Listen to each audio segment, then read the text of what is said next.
Hello everyone, welcome to my cooking blog. सुबह सुबह ना हम सोचते हैं कि ऐसा क्या बनाया जाए नाश्ते में जो हेल्दी भी हो और टेस्टी भी हो और जो झटपट से बन के रेडी भी हो जाए। तो आज की रेसिपी ना बिल्कुल आपकी ये टेंशन दूर कर देगी। आज मैं आपके साथ शेयर कर रही हूँ साउथ की बहुत ही फेमस बन डोसा की रेसिपी, और उसके साथ हम बनाएंगे टमाटर और प्याज की एकदम चटपटी तीखी चटनी। तो आइए चलिए देखते हैं इसे कैसे बनाना है। इसके लिए सबसे पहले मैंने 1 कप सूजी लिया है। आप बारीक वाला मोटा वाला जो सूजी यूज़ करना चाहते हैं ना वो यूज़ कर सकते हैं। और उसे मैं डाल दी हूँ मिक्सी के जार में, और इसमें मैं डाल रही हूँ आधा कप दही। फ्रेश दही लीजिएगा, बहुत अच्छा बनेगा। और इसमें मैंने डाल दिया है आधा चम्मच यहाँ पे नमक डालने के बाद ना इसे अच्छे से आप पीस लीजिएगा। इसमें पानी डालने की बिल्कुल ज़रूरत नहीं पड़ेगी। देख सकते हैं आप कितना ही अच्छा फ्लोई सा बैटर यहाँ पे बन के रेडी हो गया है। अब हम क्या करेंगे ना, इस बैटर को एक बाउल में ट्रांसफ़र कर लेंगे और इसे थोड़ी देर के लिए सेट होने के लिए छोड़ देंगे। अभी तब तक के लिए हम अपनी कुछ चॉपिंग कर लेते हैं। यहाँ पे मैंने एक बड़े साइज़ का प्याज लिया है। प्याज को हम क्या करेंगे ना, बारीक बारीक चॉप कर लेंगे। आप यहाँ पे प्याज की क्वांटिटी ना अपने अकॉर्डिंग कम ज़्यादा कर सकते हैं। और एक मैंने हरी मिर्च लिया है। हरी मिर्च की क्वांटिटी भी आप अपने टेस्ट के अकॉर्डिंग कम ज़्यादा कर सकते हैं। अब मैंने इसमें डाल रही हूँ 5 से 6 यहाँ पे करी लीव्स, जो मीठा नीम की पत्तियाँ आती हैं ना, वो मैं डाल रही हूँ इसमें। इससे टेस्ट बहुत ही बढ़िया आता है। अब हम तैयार कर लेते हैं इसका तड़का। मैंने 1 चम्मच तेल डाला है, उसमें मैं डाल रही हूँ 1 चम्मच हींग। हींग का टेस्ट तो बहुत ही बढ़िया आता है। आधा चम्मच मैं डाल रही हूँ इसमें सरसों, और 1 चम्मच डाला है मैंने चना दाल। इसे हल्का थोड़ा सा हमें भून लेना है जब तक कि जो सरसों है ना वो चटक ना जाए। अब डाल देंगे कटी हुई हरी मिर्च, कटा हुआ प्याज, और जो करी लीव्स हमने काट के रखा था वो। इन सारी चीज़ों को डालने के बाद ना हमें प्याज को हल्का ट्रांसपेरेंट होने तक के यहाँ पे पकाना है। ध्यान रखिएगा प्याज को जलाना नहीं है, मीडियम फ्लेम पे इसे कुक करिएगा। उसके बाद मैं डाल दूंगी इसमें बारीक कटा हुआ लाल शिमला मिर्च, पीली शिमला मिर्च, और थोड़ा सा 3-4 चम्मच के करीब मैंने यहाँ पे बॉईल किया हुआ कॉर्न डाला है। ये टोटली ऑप्शनल है। आप चाहें तो इसमें बारीक बारीक ग्रेट करके गाजर भी डाल सकते हैं, उससे भी टेस्ट बहुत ही बढ़िया आता है। मेरे पास शिमला मिर्च थी तो मैंने डाल दिया था। अब इसमें डाल देंगे बारीक कटा हुआ धनिए का डंठल। हरा धनिए का डंठल डाल रही हूँ मैं, इसमें टेस्ट ना बहुत ही बढ़िया आता है। और ये सारी चीज़ों को ना 1 से 2 मिनट तक के हमें सौटे कर लेना है ताकि सारी चीज़ें अच्छे से पक जाए। अब ये तड़का जाएगा हमारे बैटर में, हमने जो सूजी वाला बैटर बना के रखा था ना उसमें। और इसे अच्छे से अब हम क्या करेंगे, मिक्स कर लेंगे। ये जो है ना बन डोसा, ये बहुत ही टेस्टी लगती है। ये बहुत ही वैरायटी से बनती है। आप चाहें तो ना इसमें बहुत ही वेरिएशन भी कर सकते हैं। मैं देखिए इसे अच्छे से आपको मिक्स कर लेना है। मिक्स करने के बाद ना आपको ये गाढ़ा लगे तो थोड़ा सा पानी आप डाल सकते हैं। अब आइए चलिए बनाते हैं इसके साथ खाने के लिए चटनी। इसमें मैंने 1 चम्मच तेल डाला, 1 चम्मच सरसों, 1 चम्मच जीरा, और मैंने डाला है यहाँ पे 2 बड़े चम्मच भर के यहाँ पे उड़द की दाल। यहाँ पे जो चम्मच ले रही हूँ मैं छोटा चम्मच है। अगर आप बड़े चम्मच से डाल रहे हैं तो उसकी क्वांटिटी आधा करिएगा।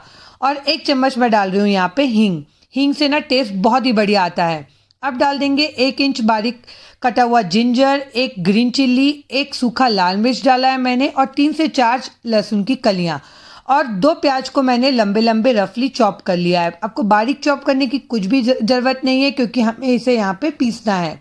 ये सारी चीज़ों को ना थोड़ा हल्का ट्रांसपेरेंट होने तक के भूनिएगा। फिर हम डाल देंगे इसमें 1 चम्मच कश्मीरी लाल मिर्च। कश्मीरी लाल मिर्च ना एक बहुत ही अच्छा तीखापन देगी, बहुत ज़्यादा तीखा नहीं होगा, और कलर भी बहुत ही बढ़िया आएगा। अब इसमें डाल रही हूँ मैं 2 मीडियम साइज़ का चॉप किया हुआ टमाटर, और 1 चम्मच मैंने डाला है नमक। ये सारी चीज़ों को डालने के बाद ना हमें इसे अच्छे से भूनना है। हमें इसे तब तक के भूनना है जब तक कि ये थोड़ा सा नरम ना पड़ जाए। थोड़ा नरम पड़ जाएगा ना ये जब टमाटर हमारा, तो हम इसमें डाल देंगे डंठल, हरा धनिया के डंठल। उससे ना टेस्ट बहुत ही बढ़िया आता है। अब तब तो आप जान ही चुके होंगे कि मैं अपनी रेसिपीज़ में हरा धनिया का डंठल बहुत प्रेफर करती हूँ। अब इसमें डाल देंगे हम थोड़े से कड़ी पत्ते, और इसे अब हमें ना टमाटर और प्याज और सारी चीज़ों को ना अच्छे से भूनना है तब तक कि जब तक कि ये अच्छे से नरम ना हो जाए। देख सकते हैं मुझे इसे भूनते हुए 4 से 5 मिनट हो गए थे, और ये कितने अच्छे से नरम हो गया है।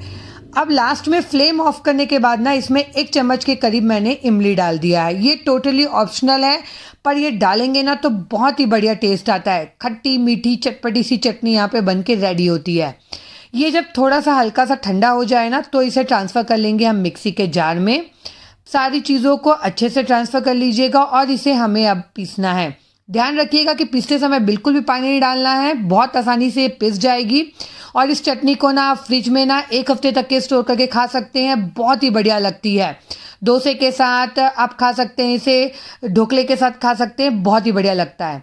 अब हमारा जो बैटर हमने सेट करने के लिए रखा था ना, उस पर मैं डाल रही हूँ बारीक कटा हुआ हरा धनिया। धनिया के बिना तो ना ये रेसिपी जैसे अधूरी सी लगती है मुझे तो। अब इसमें डाल देंगे 1/4 टेबल स्पून के करीब बेकिंग सोडा।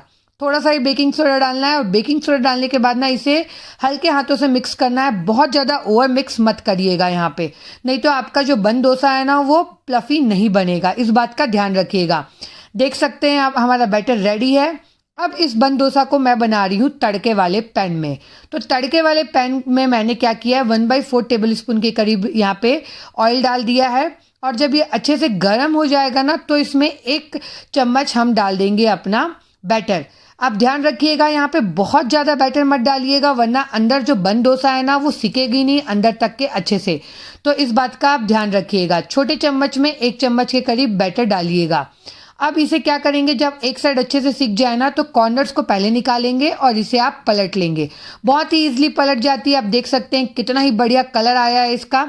अब पलटने के बाद ना फिर से 1/4 टेबल स्पून के करीब मैंने यहाँ पे तेल डाल दिया था और इसे 1 मिनट के लिए पका लेंगे। और देख सकते हैं आप दोनों तरफ ये कितने अच्छे से पक गई है। मैं आपको दिखाती हूँ, देखिए दोनों तरफ से कितना ही बढ़िया सुनहरा कलर आया है और कितने अच्छे से फूल गई है ये। मैं आपको ऐसे ही दूसरा दिखा रही हूँ कैसे बनाना है। देखिए तेल डालेंगे और 1 चम्मच बन डोसा डाल देंगे इसमें उसका बैटर। आपके पास अगर ये तड़के वाली पैन नहीं है ना, तो आप इसके छोटी सी कढ़ाई हो आपके पास, उसमें बना सकते हैं। अगर वो भी ना हो तो तवे में बना सकते हैं। बस वो इसका शेप नहीं आएगा, बट इसका जो टेस्ट है ना बिल्कुल वैसे का वैसा ही रहेगा। देख सकते हैं आप कितनी प्लफी और कितने अच्छे से सिक गई है ये। इसे सर्व करते हैं हम चटनी के साथ और गर्मा गर्म इसे एंजॉय करिएगा, बहुत ही टेस्टी लगती है ये खाने में। मैं आपको यहाँ पे एक तोड़ के दिखा रही हूँ, देखिए कि अंदर से कितनी अच्छे से सीखी है, कितनी जालीदार बनी है और कितनी प्लफी है। यकीन मानिए ये जो बन डोसा है ना, आप बच्चों के टिफ़िन में भेज सकते हैं, आप इसे ब्रेकफास्ट में बनाइए। आपको रात को डिनर करने का मन नहीं है, झटपट से बन के रेडी हो जाती है और खाने में मैं क्या ही बताऊँ, इतनी लाजवाब लगती है ना। तो आप ये ज़रूर से ट्राई करिएगा और मुझे कमेंट करके ज़रूर बताइएगा। आप मेरे चैनल को लाइक करिए, सब्सक्राइब करिए। मैं मिलती हूँ आपको अपने अगले